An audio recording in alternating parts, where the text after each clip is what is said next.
আমরা বর্তমানে বাজার থেকে না জেনে শুনে কি কিনে খাচ্ছি একটু আপনাদের দেখানোর চেষ্টা করতেছি। তো আমরা আজকে একটা অভিযানে গিয়েছিলাম ভোক্তা অধিকার সংরক্ষণ অধিদপ্তরের কর্মচারীদের সাথে।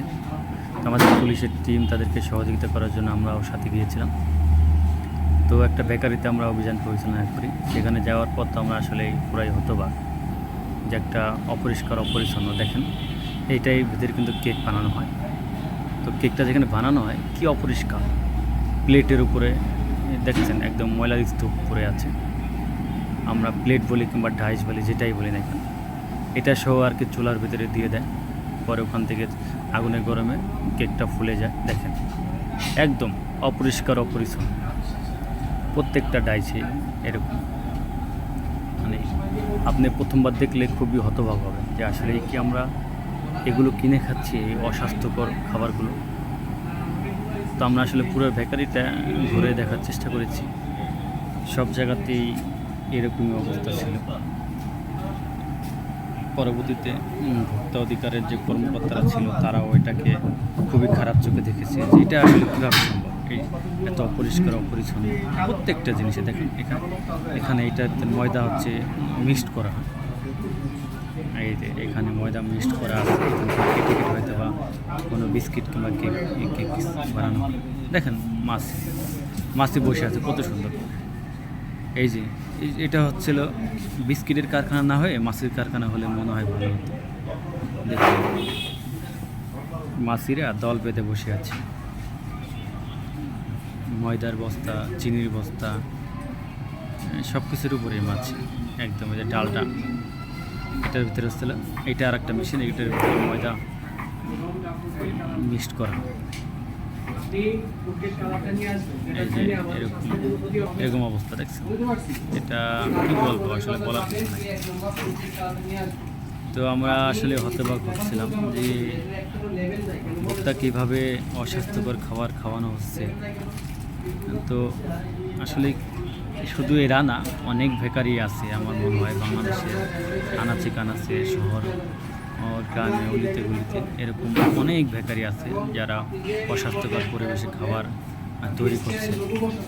সব জায়গাতেই আপনি এরকম দেখবেন মাছি এই কারখানাটায়। তো আমার মনে হয় যারা এই বেকারি কাজগুলো করে কিংবা যারা মালিক আছে তাদেরকে এখন অনেকটা সচেতন হওয়া উচিত। কেননা ভোক্তারা তো এই খাবারগুলো আসলে কিনে খাচ্ছে, তারা না জেনে টাকা দিয়ে কিনে খাচ্ছে।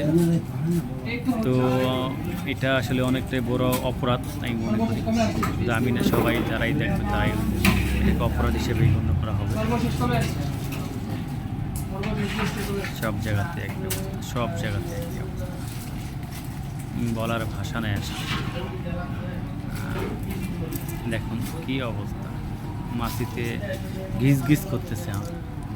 প্রত্যেকটা প্লেটের উপরে মাছি বসে আছে।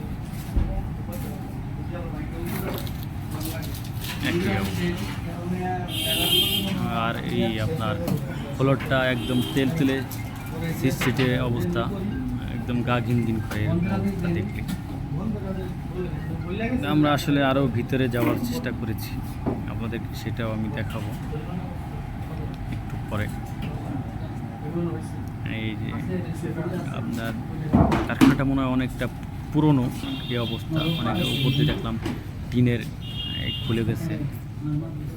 আমরা একটু ভিতরে যাওয়ার চেষ্টা করতেছিলাম যে এখানে আসলে এই যে বিস্কিটগুলো তৈরি করে রাখা হয়েছে, কি পরিমাণ মাছ সেখানে এক অবস্থা। দেখেন এই দেখেন মাছে উঠতেছে, একদম মনে হয় যে মৌমাছির চাক ভাঙলে যেরকমভাবে মাছে উড়ে সেম ওরকমভাবে মাছে উঠতেছিল। আনাচে কানাচে যেখানে সেখানে রেখে দিয়েছে খাবারগুলো। এগুলোই কিন্তু বিভিন্ন দোকানে দেওয়া হয় এবং দোকান থেকে আমরা হয়তো বা চায়ের দোকান থেকে কিংবা মুদির দোকান থেকে এগুলো কিনে খাই। একদম সব জায়গাতে একই অবস্থা, চিটচিটে অবস্থা, কি বলবো আসলে বলার ভাষা নেই। তো আমি ওখান থেকে আসলে বেরিয়ে এসে আর একটু ঘোরাফেরা করি, সব জায়গা থেকে আপনাদেরকে দেখানোর চেষ্টা করতেছিলাম। পরবর্তীতে অবশ্য ভোক্তা অধিকার সংরক্ষণ অধিদপ্তরের কর্মকর্তারা যারা ছিল তারা ভোক্তা অধিকার সংরক্ষণ আইনের যে ধারায় আসলে এটা করেছে সেই ধারা মোতাবেক তাদেরকে ভালোই একটা দণ্ডে দণ্ডিত করা হয় এবং তাদেরকে 15 দিনের একটা সময় দিয়ে আসা হয় যে আগামী 15 দিনের ভিতরে তারা যেন এগুলো একদম পুরোপুরি পরিপাটি করে এই সুন্দর করে ফেলে, একদম অপরিষ্কার যা আছে সবগুলো ফেলে দেয়। এক কথা তাদেরকে একটা সুযোগ দেওয়া হয়েছে যে আগামী 15 দিনের মধ্যে তারা একদম পুরো ক্লিন করে দেবে, সুন্দর এবং